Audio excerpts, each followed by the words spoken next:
روزہ کیوں رکھ رہا ہے؟ سب محلے میں رکھ رہے تھے، ہم نے بھی رکھ لیا۔ روزہ اس لیے رکھ رہا ہوں کہ لوگ برا نہ سمجھیں یا اسلام کا ایک حصہ ہے، اتنی ہی نیت تھی تو پھر اس نے روزے سے کچھ حاصل نہیں کیا، لیکن اسی روزے کو اللہ کے خوف سے رکھا۔ یہ شہر طاعات ہے، شہر عبادات ہے، شہر کا مطلب مہینہ ہے عربی میں۔ اور دیکھیں کتنی سہولیات تمہارے لیے رکھی گئی ہیں کہ شیطان کے وسوسوں سے محفوظ رکھا گیا، کہ تمہیں مہینہ بھر شیطان اور اس کی ذریت سے، اس کے حملوں سے بچا کر رب تبارک و تعالیٰ نے اس مہینے میں رکھا ہے۔ تو اب میرے عزیزو، تھوڑی سی محنت کی ضرورت ہوتی ہے تاکہ ہمارا دل پاک ہو جائے۔ تھوڑی سی اور محنت اس میں کر لی جائے تو انسان کا باطن پاک ہو جائے۔ تقویٰ کیا چیز ہے اور اس کا حاصل کرنا کیوں ضروری ہے، میں آپ کو بتاؤں۔ تقویٰ کا مطلب سب سے اہم چیز یہ ہے اللہ کا خوف۔ یہ بنیادی چیز ہے، یہ بنیادی چیز ہے، اور یہ اگر بنیاد ہے تو ہر عمل میں آپ کے تقویٰ حاصل ہو جائے گا۔ نماز کیوں پڑھتے ہو؟ نماز ایک ڈیوٹی سمجھ کر کے پڑھتا ہے تو کوئی مسئلہ ہی نہیں اس کا، یعنی وہ ڈیوٹی ادا کر رہا ہے۔ لیکن نماز میں اگر خوف خدا ہے، اللہ کے ڈر سے پڑھتا ہے، یہی تقویٰ ہے۔ روزہ کیوں رکھ رہا ہے؟ سب محلے میں رکھ رہے تھے، ہم نے بھی رکھ لیا۔ روزہ اس لیے رکھ رہا ہوں کہ لوگ برا نہ سمجھیں یا اسلام کا ایک حصہ ہے، اتنی ہی نیت تھی تو پھر اس نے روزے سے کچھ حاصل نہیں کیا، لیکن اسی روزے کو اللہ کے خوف سے رکھا، یہی تقویٰ ہے۔ تو خوف خدا، اللہ کا خوف آ جانا ہر عمل میں، یہی تقویٰ ہے۔ اور اگر یہ چیز نہیں ہے تو انسان بہت بڑے بڑے گناہ بھی کر جاتا ہے، اسے ڈر نہیں لگتا۔ روزہ چھوڑ دیا، اسے کوئی خوف ہی نہیں ہے، بلکہ دھڑلے سے لوگوں کے سامنے کہتا بھی پھر رہا ہو کہ مجھے یہ سب چیزوں میں وشواس نہیں، یقین نہیں ہے۔ یہ باتیں اس زبان سے آتی ہیں جس کے ہاں اللہ کا خوف ہے ہی نہیں، اللہ کا ڈر نہیں۔ اسی لیے قرآن میں اللہ نے فرمایا لعلکم تتقون، تم پر روزے اللہ نے فرض کیے ہیں تاکہ تمہیں تقویٰ مل جائے، اللہ کا خوف۔ اور یہ کتنی اہم چیز ہے میں آپ کو بتاؤں، خوف خدا۔ خوف خدا کا مطلب کہ اللہ کا ڈر، اللہ کا خوف، یہ تمہاری پوری باڈی کو صحیح کرتا ہے، اندر سے بھی باہر سے بھی۔ خوف خدا، تم ہر قدم پر اگر یہ سوچتے ہو کہ میرا رب مجھے دیکھ رہا ہے، جیسے کہ آپ کو پتہ ہے حدیث پاک میں حضور صلی اللہ تعالیٰ علیہ وسلم سے پوچھا بھی گیا احسان کیا ہے، یعنی نیکی کس کو کہتے ہیں؟ حضور نے فرمایا تم نماز ایسی پڑھو یا عبادت ایسے کرو جیسے تم اللہ کو دیکھ رہے ہو۔ اور اگر یہ نہیں ہو سکتا تم سے تو اتنا احساس تو رہے کہ اللہ تمہیں دیکھ رہا ہے۔ تو ہر عمل میں تمہارے یہ سوچ آئے کہ مجھے میرا رب دیکھ رہا ہے، تمہارے قدم سنبھل جائیں گے۔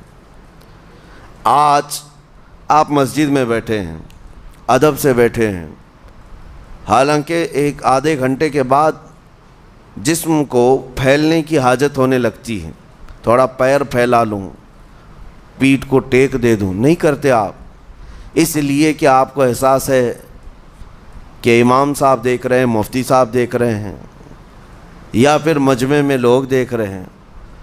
تو یہاں پر ہمارے دیکھنے کے احساس سے آپ کے پیر نہیں پھیلتے ہیں، آپ پھیل کے نہیں بیٹھتے۔ تو ہم میاں نہ سزا دینے والے نہ جزا دینے والے ہیں۔ یہی احساس اگر اللہ کے دیکھنے کا ہو جائے کہ میرا رب مجھے دیکھ رہا ہے، تو پھر آپ کو کسی نگرانی کی ضرورت نہیں، کہیں کسی سی سی ٹی وی کی ضرورت نہیں۔ اللہ کا خوف اگر بندے کے دل میں آ جائے، وہ ہر لمحے، ہر گھڑی، ہر علاقے میں محفوظ رہتا ہے، اپنے آپ کو محفوظ رکھتا ہے۔ میرے عزیزو، 4 سال کی عمر ہے امام اہل سنت فاضل بریلوی رحمۃ اللہ علیہ، امام محمد رضا خان رحمۃ اللہ علیہ، 4 سال کی عمر میں روزہ رکھ لیا۔ گرمیوں کی شدت تھی، گھرانہ علمی گھرانہ ہے، باپ بھی بڑے عالم دین، دادا بھی بڑے عالم دین ہیں۔ 4 سال کی عمر میں روزہ تو رکھ لیا، اور جب تھوڑی دوپہر ڈھل گئی، اچھوں کی حالت دھوپ کے دنوں میں خراب ہونے لگتی ہے، تو شام ہونے کو قریب تھی کہ ایک کمرے کے اندر دادا محترم نے پوتے کو بند کر دیا اور کچھ پھل فروٹ ساری چیزیں اندر رکھ کر کے دروازہ باہر سے بند کر لیا. کہا بیٹا کھا لینا، میں کسی کو بتاؤں گا نہیں، کسی کو نہیں بولوں گا. 4 سال کی عمر ہے، تمہارا روزہ بھی رہے گا، کھا کر کے تھوڑا پیٹ ہلکا کر لینا. تو یہ دروازہ بند کر کے دادا محترم چلے گئے. کافی دیر کے بعد دروازہ کھلا تو وہ پھل فروٹ ویسے کے ویسے ہیں، بچہ ویسے ہی بیٹھا ہوا ہے. امام احمد رضا رحمۃ اللہ تعالیٰ علیہ، 4 سال کی عمر کی بات کر رہا ہوں. دادا نے آ کر پوچھا بیٹا کھائے نہیں؟ دروازہ بند کر لیا تھا. تو 4 سال کی عمر میں مولانا امام احمد رضا کہنے لگے کھا تو لیتا لیکن ہر گھڑی میرا مولا تو دیکھ رہا ہے، جس کے لیے روزہ رکھا وہ تو دیکھ رہا ہے. یہ ہے تقویٰ، یہ ہے خوف خدا، کہ اگر یہ کسی کے دل میں بیٹھ جائے، اسے لوگوں کو دکھانے کی یا لوگوں کے اسے دیکھنے کی کوئی ضرورت ہی نہیں. میرے عزیزو، تقویٰ حاصل کرنے کا یہ اتنا بہترین راستہ ہے، اتنا بہترین راستہ ہے. آپ روزہ ہیں، کس کو پتہ ہے؟ میں روزہ ہوں، کس کو پتہ ہے؟ یہ راز ہے میرے اور اللہ کے درمیان. آپ روزہ ہیں، یہ راز ہے آپ کے اور اللہ کے درمیان. بہت سارے موقع آپ کے پاس ہیں دن بھر میں، فجر سے لے کر عصر تک. کئی مرتبہ وضو میں جانا پڑتا ہے، باضابطہ آپ کلی کر رہے ہیں، آدھا نگل جاتے، کس کو خبر ہے؟ یا کہیں چھپ کر کے کوئی ہلکی سی چیز چبا لیتے، کس کو خبر ہے؟ اس لیے کہ یہ اندرونی معاملہ ہے، راز ہے. آپ کھا رہے ہیں پی رہے ہیں یا نہیں کھا رہے ہیں نہیں پی رہے ہیں، یہ کوئی دوسرا نہیں کہہ سکتا. آپ کے اور آپ کے اللہ کے درمیان یہ راز ہے.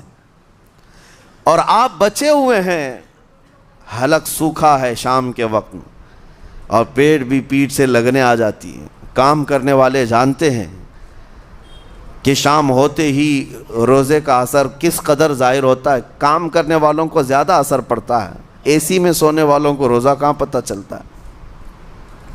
لیکن اس وقت بھی وہ نہ پانی کا ایک قطرہ حلق میں ڈالنا چاہتا ہے، نہ کوئی چیز چھپ کر کے چبانا چاہتا ہے.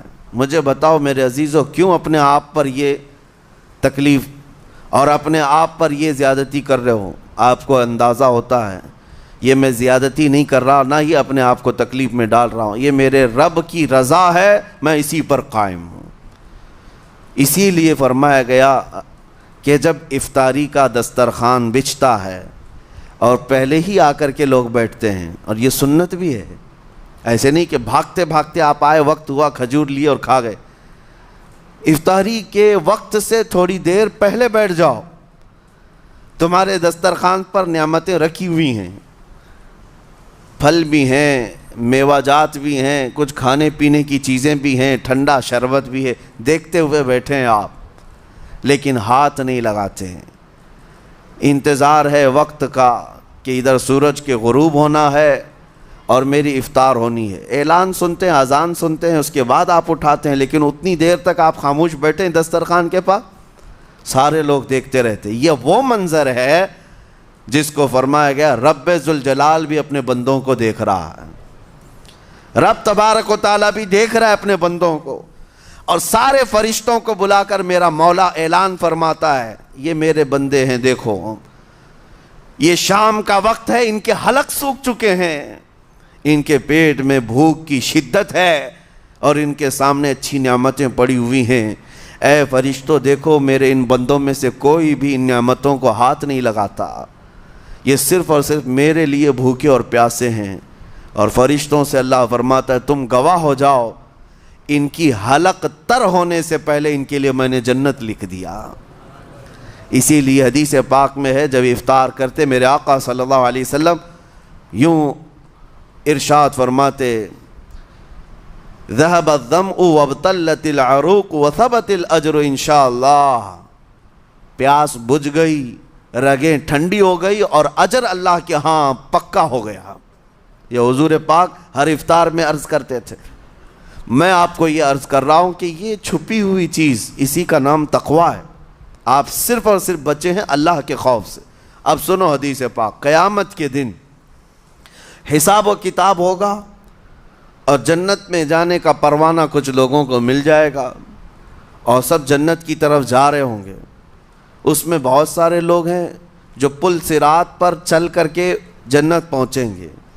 اب جب کافی لوگ جنت کے دروازے پر پہنچیں گے، ایک جماعت ایسی ہوگی جو پورے راستے میں کہیں نظر نہیں آئی، جنت جانے کے راستے میں کہیں نظر نہیں آئی، لیکن جنت کے دروازے پر وہ پہلے سے موجود تھے، چلے تھے نہیں چلے تھے کسی نے دیکھا ہی نہیں۔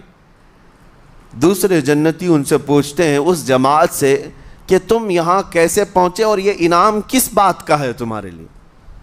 تو وہ جنتی کہتے ہیں ہمیں روزے داروں کی جماعت میں رکھا گیا، ہمارے روزے اللہ کو پسند آئے، اور آج رب تبارک و تعالیٰ کا حکم ہوا کہ ساری دنیا سے چھپ کر تم میرے لیے روزہ رکھتے تھے، دنیا کو پتہ نہیں تھا تم بھوکے ہو پیاسے ہو، اور اے بندو آج سارے لوگوں کی نظروں سے چھپا کر میں تمہیں جنت پہنچاؤں گا۔